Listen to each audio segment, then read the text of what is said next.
Estamos con el doctor Juan Antonio Rosado Zacarías. Él será nuestro conferenciante magistral. Nació el doctor Juan Antonio Rosado Zacarías en México en 1964. Es narrador, ensayista, crítico literario, profesor, investigador independiente y doctor en letras por la Universidad Nacional Autónoma de México. De 1993 a la fecha ha publicado más de 700 textos en diversas revistas literarias, suplementos culturales y antologías. En 2015 realizó una edición crítica de las novelas Clemencia y El Zarco de Ignacio Manuel Altamirano, con un extenso estudio preliminar.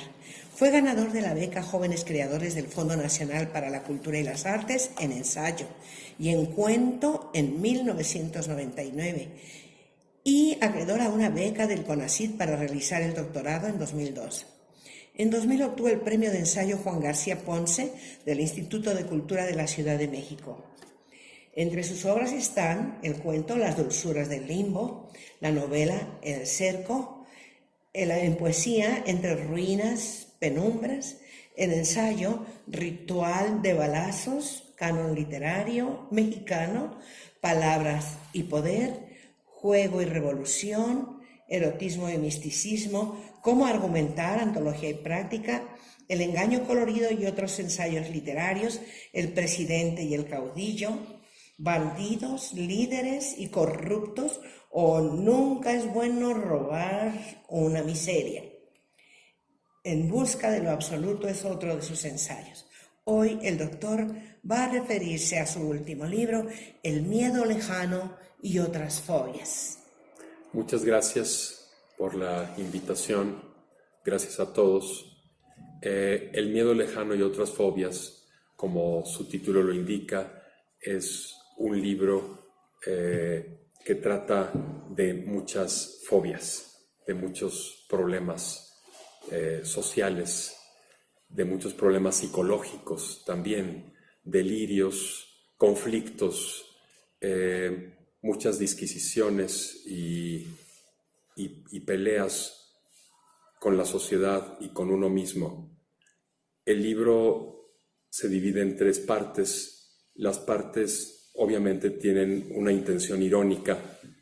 Sobre el tiempo es la primera parte, que consta de 4 cuentos. De la urbanidad es la segunda parte, y de la pureza es la tercera parte. Son títulos irónicos porque en la urbanidad se ve de todo menos urbanidad. En la pureza se ve de todo menos pureza, porque en principio yo ni creo en la pureza, ni mucho menos.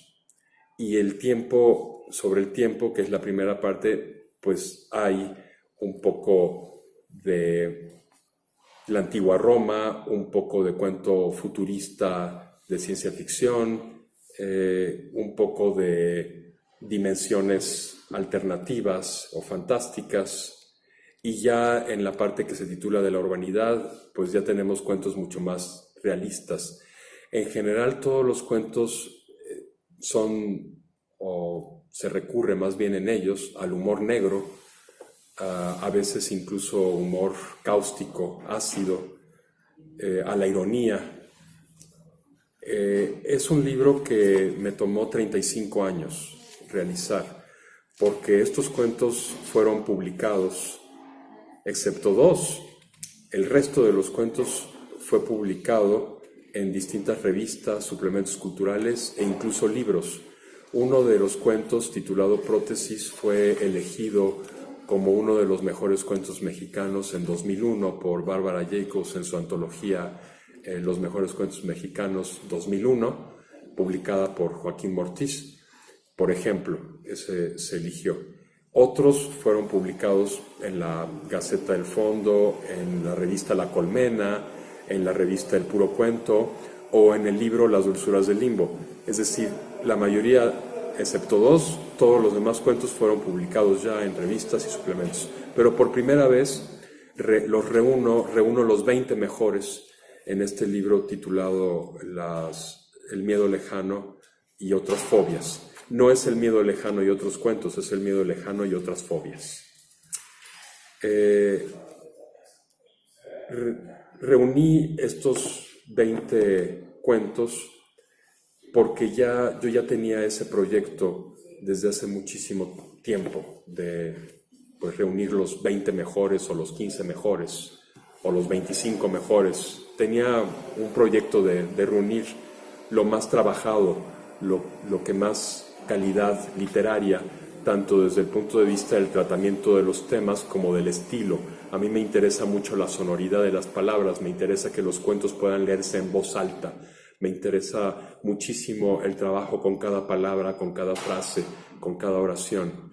Entonces, desde hace mucho yo tenía este proyecto de reunir los cuentos. Presenté el proyecto a una editorial y la editorial me respondió que estaban muy bien escritos, que tenían gran calidad literaria, pero que su editorial pues se dirigía a las familias y se distribuía en la comercial no sé qué y en el no sé qué tienda y en no sé qué otra, y que podía escandalizar a muchas familias y mucha gente, no, sobre todo por un par de cuentos. Bueno, yo les agradecí, les dije que muchas gracias y me di la media vuelta. Sugerí mi libro a otra editorial y me dijeron que, pues, es que estaban muy bien, lo mismo, que estaban bien escritos y todo, pero que había ¿cómo dice el refrán, el dicho popular de manzanas, peras, o sea, que había de todo, ¿no? ¿Cómo dice ese dicho? Había de peras, uvas y... Yo el que he escuchado es de tocho morocho. Bueno, que había de tocho morocho. Así me dijeron, que había de todo un poco, de todos los temas, que por favor hiciera una antología de puros cuentos eróticos, o una de puros cuentos de ciencia ficción, u otra de puros fantásticos. O sea, querían algo uniforme, algo que solo fuera o policíaco o fantásticos, que porque así que cuando hay de todo, pues como que no. Yo los mandé al diablo, por supuesto, les dije muchas gracias, adiós, no me interesa, o se publica como yo lo propongo o no se publica, ¿no?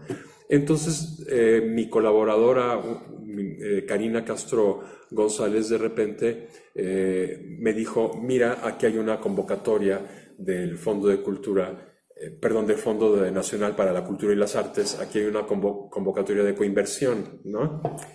Y ¿por qué no metes tu proyecto a esta convocatoria de coinversión, ¿no? No tienes nada que perder. Yo le dije, pues no creo que me la den, la verdad, no creo que me den el apoyo financiero para publicarlo, porque ya me dieron una vez, ya me dieron 2 veces la beca del FONCA, y pues no creo que me la den otra vez, ¿no? Además, yo la solicité una 3.ª vez y me la negaron, entonces no creo que me la vuelvan a dar. Y no, muchas gracias. Además, yo no voy a hacer tanto papeleo, me da flojera, tengo muchas cosas que hacer. Total, ya nos despedimos. La siguiente vez que nos vimos, me insistió otra vez, ¿por qué no metes este proyecto a la convocatoria de coinversiones del FONCA? No tienes nada que perder, ¿no?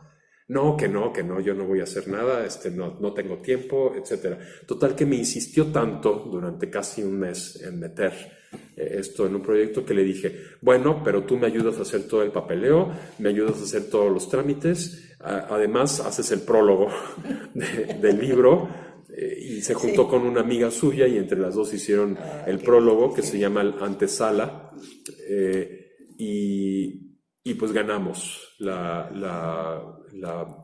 el financiamiento por parte del Fondo Nacional para la Cultura y las Artes, ¿no?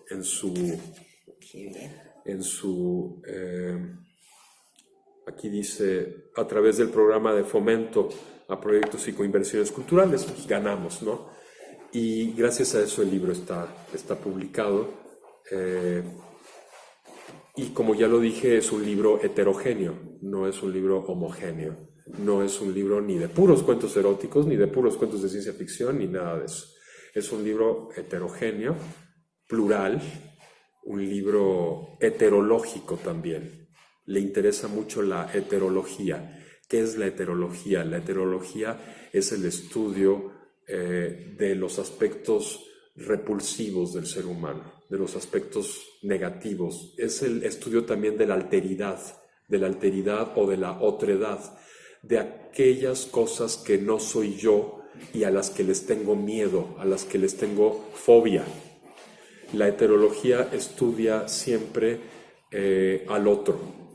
Y cuando decimos el otro puede ser el enemigo, puede ser aquel ser que atenta contra mi propia identidad.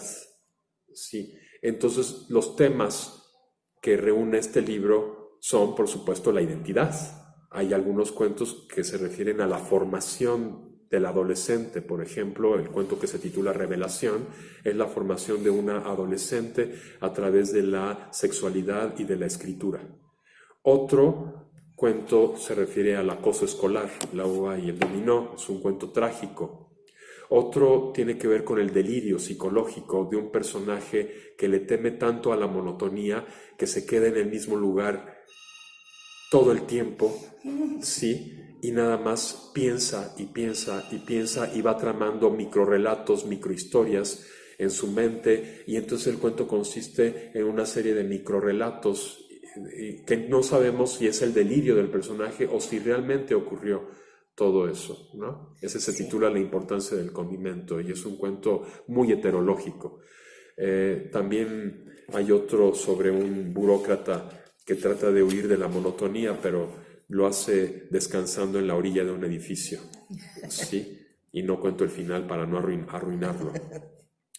Y otro que tiene que ver con el tráfico citadino, un par de amigos que se pierden, ¿no?, en la ciudad y nunca llegan a su destino.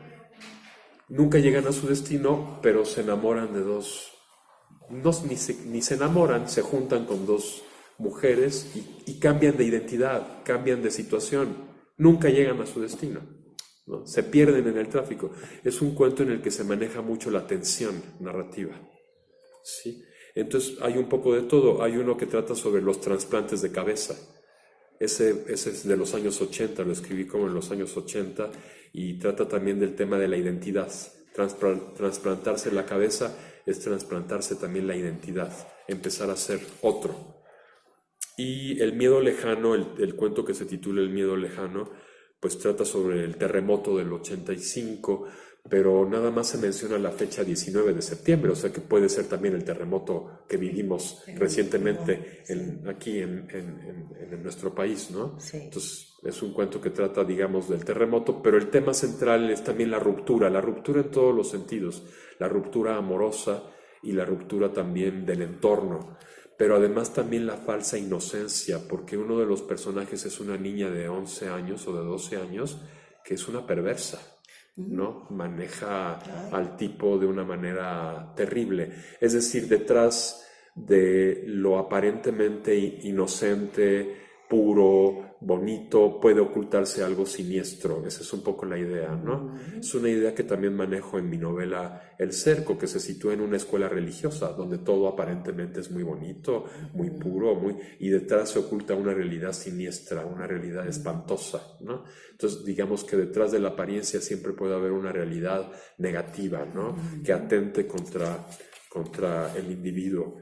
El nombre en el espejo e higiénica entrega, que están justamente en la tercera parte que se titula De la pureza, son cuentos sobre prostitución, sobre trata de blancas, que es otro tema terrible que nos aqueja en la sociedad. El nombre en el espejo se publicó varias veces en varias revistas y me han dicho que es un cuento que quizá tiene una cualidad que no tienen otros, que es la sonoridad. Es decir, se puede leer en voz alta y el lenguaje como que atrapa, como que es un lenguaje muy poético, muy lírico, pero el lenguaje es muy poético y muy lírico, pero el tema es muy prosaico. Es una prostituta de la Merced. Sí, una prostituta de la Merced explotada, que además se vuelve asesina. Entonces es un tema terrible, ¿no? Mientras que en otros pues se trata la represión sexual o se trata los comportamientos no políticamente debidos, ¿sí? El último cuento, La Roncha Canina, es una sátira política. Trata sobre los políticos, sobre nuestros políticos, y todo se desarrolla en un reino imaginario. Ese cuento originalmente fue una obra de teatro. La compositora, la gran compositora mexicana Lucía Álvarez, que hizo mucha película para cine de distintos directores, entre ellos Ripstein, y tiene una obra sinfónica y de cámara muy importante, una compositora que además también rescató la obra de mi padre. Mi padre fue compositor puertorriqueño y ella rescató 15 obras de mi padre y las grabó en disco compacto, ¿no?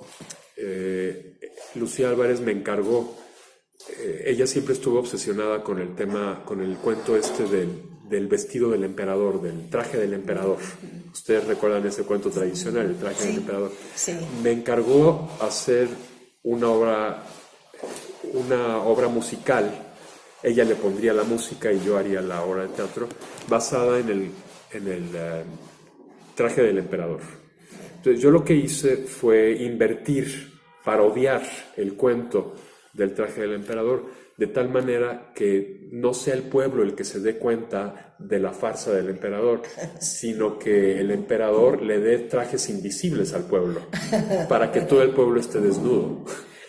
Y entonces es una sátira política donde está el rey y la reina y donde está todas nuestras situaciones, los asesinatos de periodistas, por ejemplo, que ha habido en el país. Ahí está, es una sátira política. Está la obra de teatro, está la obra que espero que en un momento dado ya tenga música y sea una sátira musical, y está el cuento. El cuento, yo había prometido 20 cuentos en el proyecto que metí al Fonca. Tenía ya 19, me faltaba el 20º. Y como no tenía tiempo de trabajar en unos viejos que todavía tengo ahí en el cajón o en las carpetas para trabajar, pues yo le dije a mi colaboradora Karina Castro, ayúdame a convertir esta obra de teatro en cuento. Y entonces nos sentamos 3 horas en una cafetería y estuvimos convirtiendo la obra de teatro en cuento. Y entonces tienen el mismo título, La Roncha Canina. Sí. Y se basa también no nada más en lo del traje del emperador, sino también en esa epidemia de influenza que hubo en la ciudad hace unos años, en la que se nos controló de una manera maravillosa porque nadie podía salir de su casa, porque todos teníamos que usar un tapabocas y todos bien controladitos, toda la sociedad bien controladita, ¿no? Entonces es una parodia de eso, es un cuento paródico con implicaciones políticas. Es un cuento también en el que se usa mucho la caricatura, se caricaturiza a los personajes. También en otro que se titula Tiro de Gracia se usa mucho la caricatura. Es un vicerrector de una universidad católica que es un hipócrita, por supuesto, ¿no? Y bueno, yo creo que grosso modo es lo que tengo que decir de los cuentos. Se han publicado varios ensayos, varias reseñas del libro en algunas revistas y en internet también, ¿no? Muy bien. Pero por lo pronto es lo que tengo que decir. Gracias. Vamos a mostrar la portada de su libro y el comentario que se hace acerca de en la contraportada. Esta recopilación de los cuentos del doctor Juan Antonio Rosado Zacarías consolida al autor como un narrador importante en la literatura mexicana. Sus relatos vigorosos, de estilo y color variados, mantienen la atención por el arrebato creador, no por el preciosismo lingüístico o por la anécdota. Están impregnados de un humor ácido, pulcra ironía y profundidad. Son veneros de conocimiento, se disfrutan, no dejan impasible al lector. Con pasión, Rosado trabaja de manera constante diferentes registros narrativos de la ciencia ficción a lo fantástico, de la parodia a la crítica, de lo sombrío a lo lúdico. Es memorable la soltura que alcanza al tratar el tiempo, el ecocidio, la sordidez, el erotismo roto por la miseria humana, la degradación del hombre, el caos, el misterio de la otredad, el sexo como paliativo de la abulia, la muerte. Este es un libro complejo, pero a la vez sencillo. Se termina con ganas de continuar su lectura. Agradezco mucho a Carlos López, el editor, por esa cuarta de forros que escribió, aunque no la firma. Y también agradezco mucho a Carlos Adampol por la bellísima portada que hizo el diseñador de la editorial Praxis, ¿no? A ambos también mi agradecimiento, a Karina Castro, por supuesto, al FONCA y a ustedes por haberme invitado a hablar de este libro. Y la Asociación Mexicana de Profesores de Lengua y Literatura, AMPL, tiene un agradecimiento muy, muy, muy grande por haber aceptado platicarnos acerca de su libro. Muchas gracias. Gracias. Y ahora,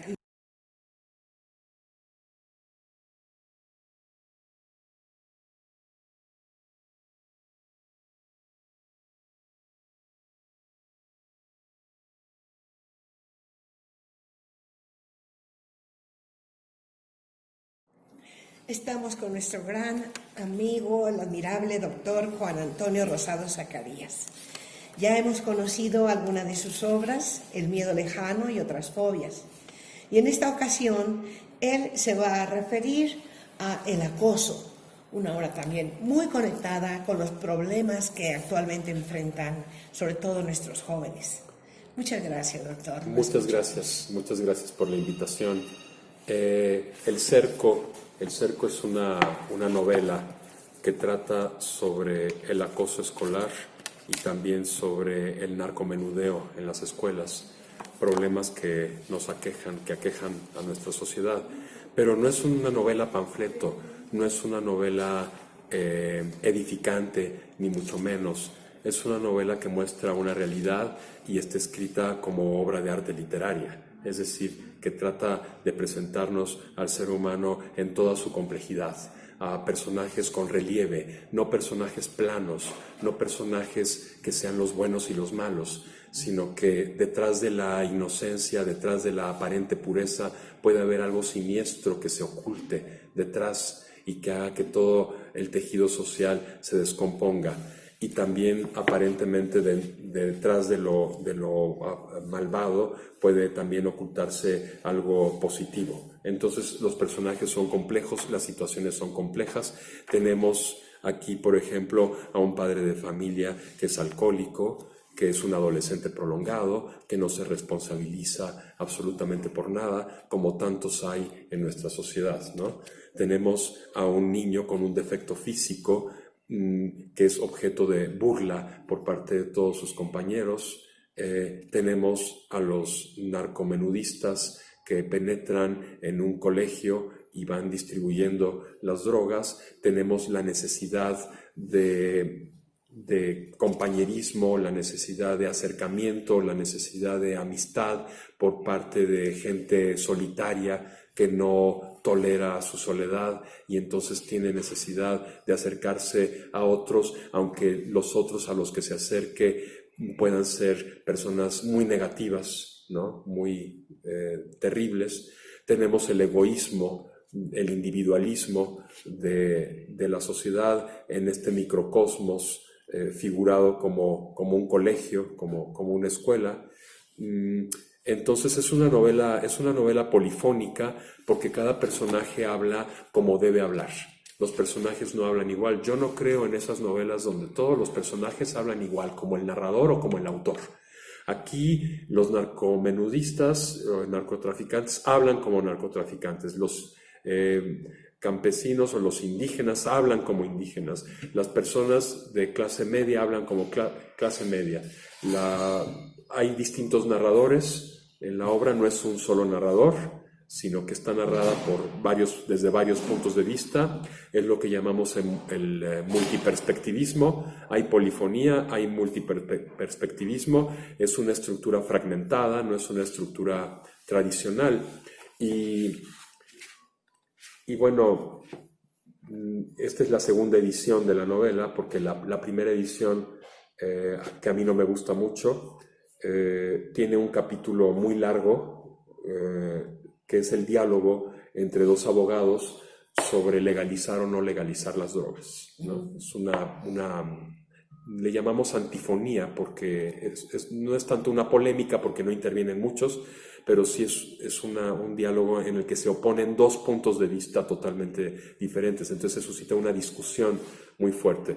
En la primera edición era un capítulo muy largo que a mí pues me pareció tedioso, pero no me dio tiempo de corregirlo. En esta segunda edición, que es la que yo autorizo, que es realmente la edición que a mí me gusta, con una portada maravillosa, además, de la editorial De Otro Tipo y FAS, una coedición entre De Otro Tipo y FAS. En esta edición, ese capítulo tan largo ya está dividido por un capítulo que pongo en medio, entonces se crea lo que llamamos una escritura del deseo. El lector se queda como que queriendo saber qué va a pasar, cómo va a concluir eso, y entonces se interrumpe por otro capítulo y vuelve a aparecer ya con el desenlace al final, ¿no? Es la historia de dos familias que se van destruyendo paulatinamente por medio de la incomunicación. Es una novela que trata sobre la incomunicación humana. Los títulos de los capítulos son canciones de Cricri. Acuarela, El chivo ciclista, Caminito de la escuela, Gato de barrio, La princesa caramelo, El fantasma, La muñeca fea, El abejorro mostachón, El chorrito, Cochinitos dormilones, Ratoncitos paseadores, etcétera, etcétera, Papá elefante, etcétera. Son muchos capítulos muy breves cada uno.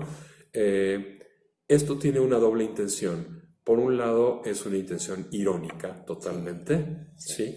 Pero por otro lado, es lo que yo decía un poco antes, detrás de la aparente inocencia puede ocultarse algo de maldad o mucho de maldad.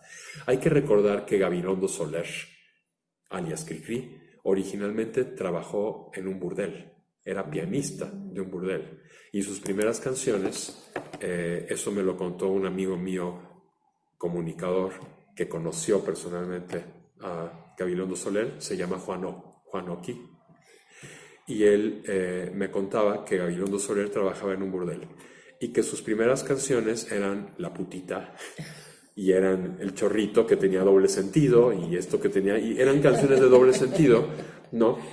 Y que después uno de los clientes de ese lugar era pues una persona de la XCW, lo invitó en los años 30 a participar en un programa de radio para niños y se le instó, se le obligó a hacer música para niños. Entonces las primeras canciones que hizo las adaptó para los niños, una adaptación para los niños, y ya después todo lo que hizo después ya fue nada más para niños, o sea, digamos que ya siguió ese camino, ¿no? Ese caminito de la escuela hacia los niños. Pero sus primeras canciones eran las que tocaba ahí, en ese lugar de mala muerte. Y ya después, pues se siguió por el camino normal. Esto, como digo, me lo contó Juan Oqui, que conoció personalmente a Gabilondo Soler. A mí me impactó mucho esta historia, porque volvemos a lo mismo, ¿no? Todo tiene una doble cara, todo tiene muchas fases, todo tiene muchas facetas. No hay ni blanco ni negro, ni buenos ni malos. Como que todo se bifurca, todo es muy complejo, la realidad es un tejido complejo. Entonces yo traté de mostrar esa complejidad mediante una novela laberíntica, que es El cerco, cómo un laberinto puede también cercarnos.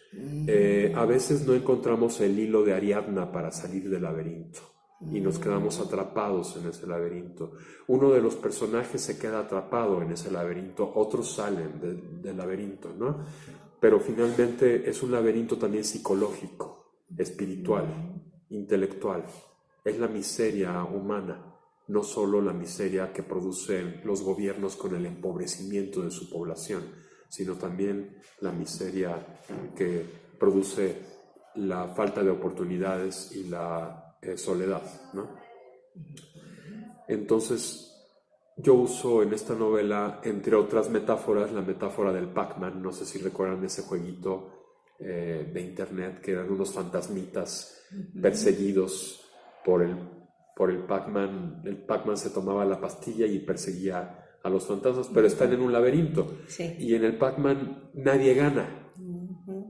Se hacen puntos, uno llega a determinado puntaje, se llega a 200,000 puntos o a 120,000 puntos o a 30,000 puntos, pero nunca gana nadie, ¿sí? O más bien siempre ganan los fantasmitas.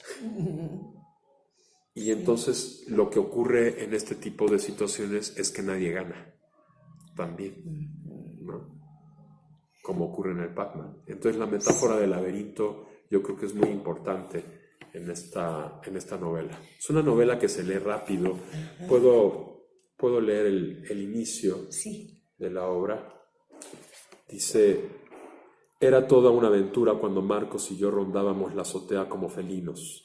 Desde allí mirábamos el jardín, el verdor intenso del pasto con sus 2 higueras, su naranjo, su limonero y aquel árbol gigante que nunca supimos nombrar porque no daba frutos, pero en cuyas ramas los niños competíamos a ver quién llegaba más alto.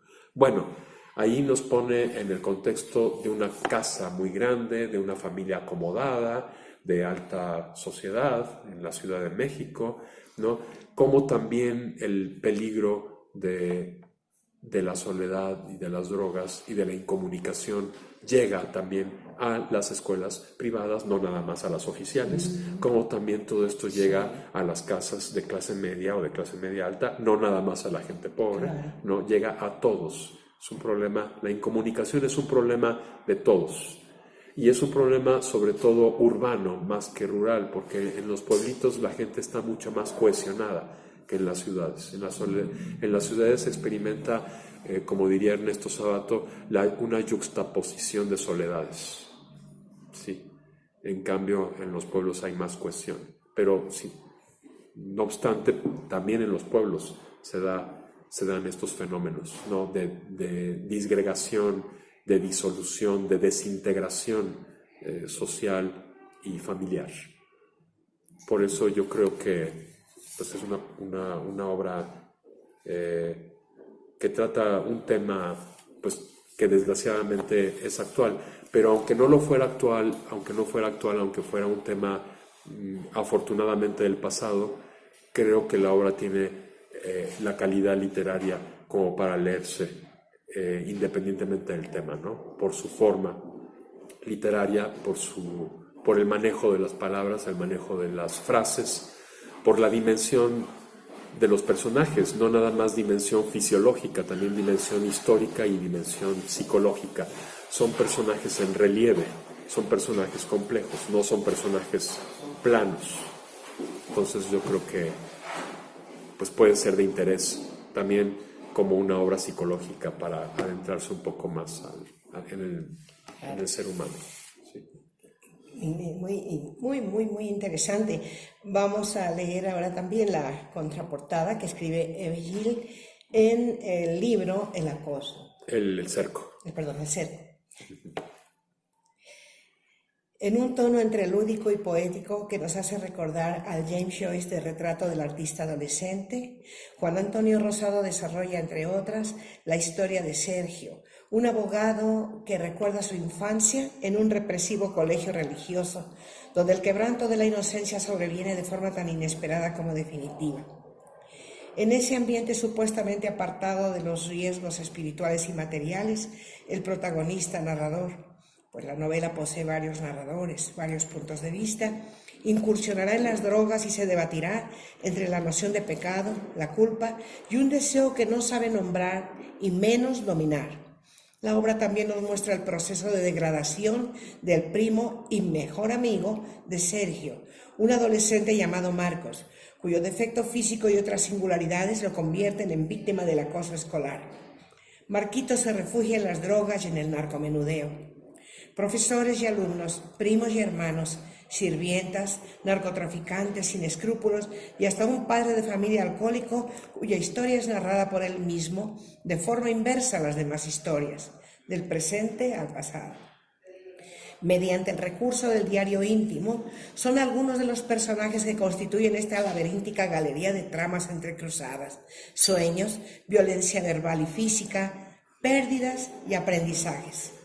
Con esta novela, enriquecida con viñetas irónicas y capítulos que aluden a canciones de Cricri, Juan Antonio Rosado, lúcido y atento ensayista, original y controvertido cuentista, reafirma su voz discreta, pero trascendente en las letras mexicanas.